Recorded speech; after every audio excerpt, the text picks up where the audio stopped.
আসসালামু আলাইকুম এভরিওয়ান। দই বসানোর পর দই জমেনি, সেই দইটাকে পুনরায় কিভাবে জমাবেন তার একটা সহজ টেকনিক আপনাদের সঙ্গে শেয়ার করব। আজকে ৩ ধরনের বাটিতে দই বসিয়েছিলাম, কোনোটাই জমেনি।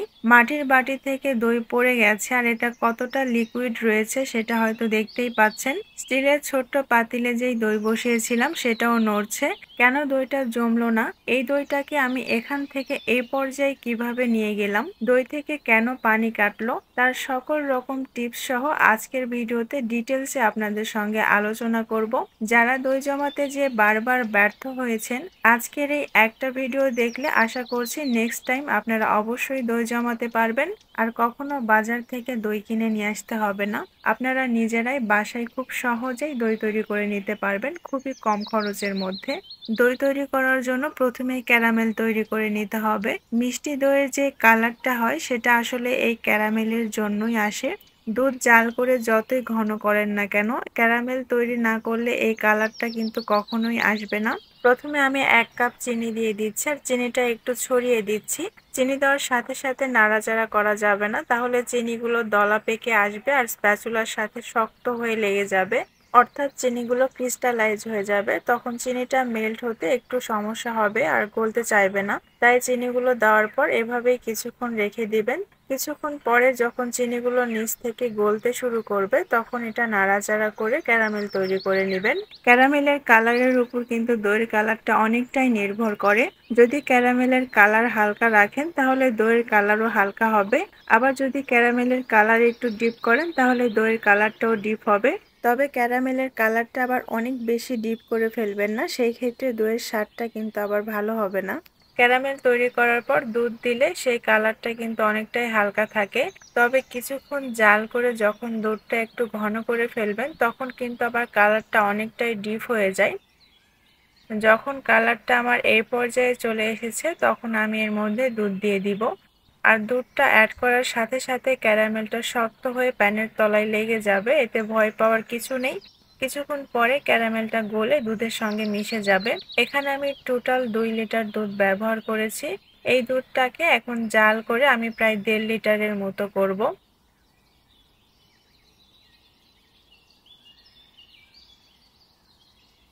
বেশ খানিকটা সময় ধরে আমি দুধটা জাল করেছি, এখন কিন্তু দুধটা আগের তুলনায় অনেকটা কমে গেছে। এই পর্যায়ে এসে আমি আবারও চিনি দিয়ে দিব। মিষ্টির পরিমাণটা আপনারা কেমন খেতে পছন্দ করেন পুরোটাই সেটার উপর ডিপেন্ড করবে। যদি দইটা মোটামুটি মিষ্টি করতে চান তাহলে 2 লিটার দুধের জন্য 2 কাপ চিনি দিবেন, এতেই কিন্তু দইটা যথেষ্ট পরিমাণে মিষ্টি হবে, এর বেশি চিনি দিতে যাবেন না। আর যদি একটু হালকা মিষ্টি একটু টক টক ভাব থাকবে দইয়ের মধ্যে সেরকম খেতে পছন্দ করেন তাহলে এখানে 1.5 কাপ চিনি ব্যবহার করবেন। চিনির এই পরিমাণটা আপনাদেরকে বলে দিলাম দুধটা যদি জাল করে খুব বেশি ঘন করে না ফেলেন সেই ক্ষেত্রে, কারণ আমি এখানে এখন গুঁড়ো দুধ ব্যবহার করব। আর গুঁড়ো দুধ ব্যবহার করলে এমনিতেই কিন্তু দুধটা অনেক বেশি ঘন হয়ে যাবে। অল্প সময়ের মধ্যে যদি দুধটা ঘন করে ফেলতে চান সেই ক্ষেত্রে এই টেকনিকটা ফলো করবেন, তাহলে আর অনেকটা সময় নিয়ে দুধ জাল করতে হবে না। আর যারা গুঁড়ো দুধ ব্যবহার করবেন না, শুধুমাত্র গরুর দুধ জাল করে কমিয়ে ফেলবেন, তারা কিন্তু চিনির পরিমাণটা একটু কম ব্যবহার করবেন, কারণ দুধটা কমে গেলে মিষ্টির পরিমাণটা কিন্তু এমনিতেই বেড়ে যাবে। অর্থাৎ 2 লিটার দুধকে যদি জাল করে 1 লিটারের মতো করে ফেলেন সেই ক্ষেত্রে যারা খুব বেশি মিষ্টি পছন্দ করেন 1 কাপ চিনি যথেষ্ট। আর যারা খুব হালকা মিষ্টি পছন্দ করেন, দইয়ের মধ্যে একটু হালকা টক ভাব থাকবে, তারা 1/2 কাপ চিনি ব্যবহার করবেন। এবার দুধটাকে 10 মিনিটের মতো জাল করে নিব, কারণ চিনি থেকে একটু পানি ছাড়বে, সেই পানিটা একটু টেনে যাওয়া পর্যন্ত দুধটা জাল করব।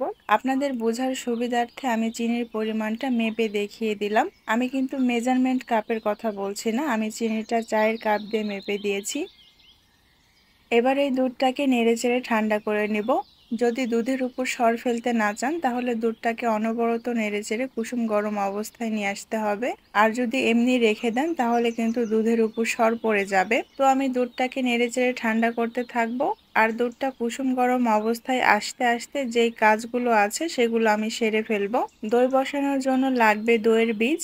এখানে আমি ছোট্ট একটা মাটির দইয়ের কাপ নিয়েছি। এই কাপগুলো বাজারে 30 টাকা করে দাম নেয়। দইয়ের বীজ হিসাবে আমি প্রায় 1.5 কাপের মতো দই ব্যবহার করব। এই দইটাকে এখন খুব ভালোভাবে ফেটিয়ে নিতে হবে। দইটাকে খুব ভালোভাবে ফেটিয়ে নিয়েছি।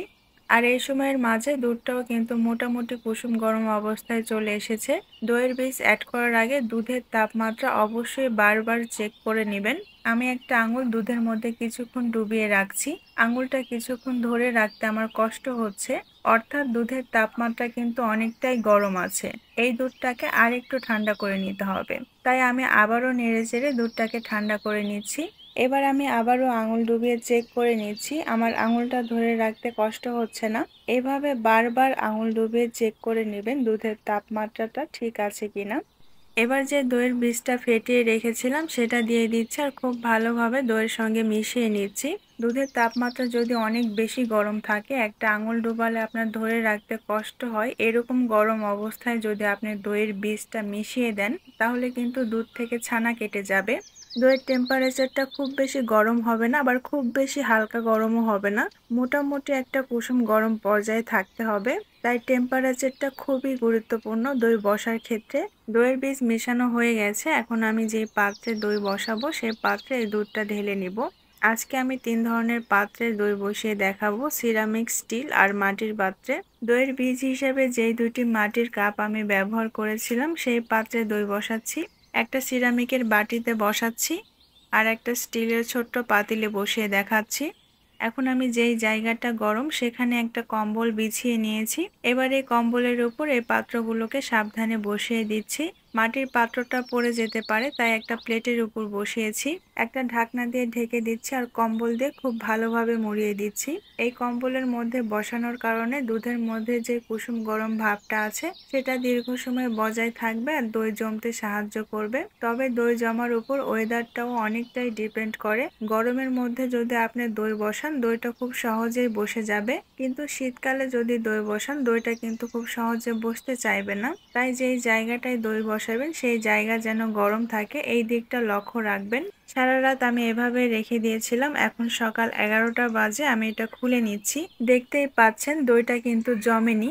এই দইটা কেন জমলো না, আমার এক্সপেরিয়েন্স থেকে আপনাদের সঙ্গে অভিজ্ঞতাটা শেয়ার করছি।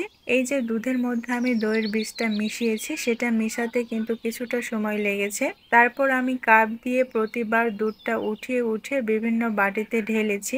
এই কাজটা করতেও কিন্তু দুধটা কিছুটা ঠান্ডা হয়ে গেছে।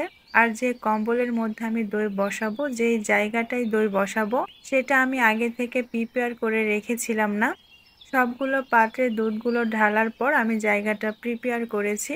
এটা করতেও কিন্তু অনেকটা সময় লেগেছে। এই সময়ের মাঝে দুধটা কিন্তু অনেকটাই ঠান্ডা হয়ে গেছে, যার জন্যই দইটা কিন্তু জমেনি। তাই আগে থেকে সবকিছু রেডি করে রাখবেন।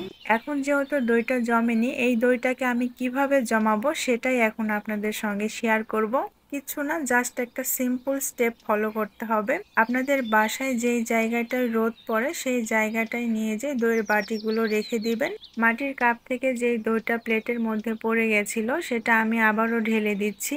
আমি রোদে নিয়ে যাওয়ার পর প্রায় 2 থেকে 3 ঘন্টার মতো রেখেছি, মানে যতক্ষণ আমার এই জায়গাটায় রোদ ছিল ততক্ষণ আমি রেখেছি। রোদ চলে যাওয়ার পর দেখতেই পাচ্ছেন দইগুলো কিন্তু জমে গেছে, কিন্তু পানি কেটেছে। পানিটা কেন কাটলো, কারণ দইটা বসানোর পর বাটিগুলো যে বারবার নাড়াচাড়া করেছি যার জন্য কিন্তু পানি কেটেছে। স্টিলের এই ছোট্ট পাতিলটা কিন্তু আমি বেশি নাড়াচাড়া করিয়েছি, যার জন্য এখান থেকে প্রচুর পরিমাণে পানি কেটেছে। আর সিরামিকের বাটিটা কিন্তু আমি খুব বেশি নাড়াচাড়া করাইনি, সেজন্য পানিটাও কম কেটেছে। এই মাটির কাপ থেকেই কিন্তু দই পড়ে গেছিল, আমি প্লেটের মধ্যে থেকে ঢেলে দিয়েছিলাম, সেটাও কিন্তু জমে গেছে। কিন্তু দেখতেই পাচ্ছেন অনেকটা পানি কেটেছে আর উপরটা মসৃণ হয়নি। এখন আমি আপনাদেরকে চামচ দিয়ে দইগুলো উঠিয়ে দেখাচ্ছি। দেখতেই পাচ্ছেন দই থেকে পানি ছাড়লেও কিন্তু দইটা জমে গেছে। দইটা যখন জমেনি তখন কতটা লিকুইড ছিল আর এখন কেমন হয়েছে।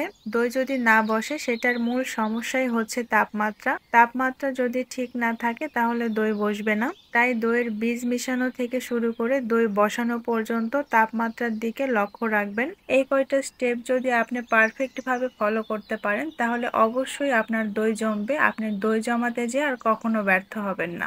আশা করছি আজকের ভিডিওটা আপনাদের জন্য অনেক হেল্পফুল হবে। যদি আজকের এই দইয়ের রেসিপিটা ভালো লাগে তাহলে অবশ্যই ভিডিওতে একটা লাইক দিয়ে দিবেন। কমেন্ট করে আপনার মতামত জানাতে ভুলবেন না।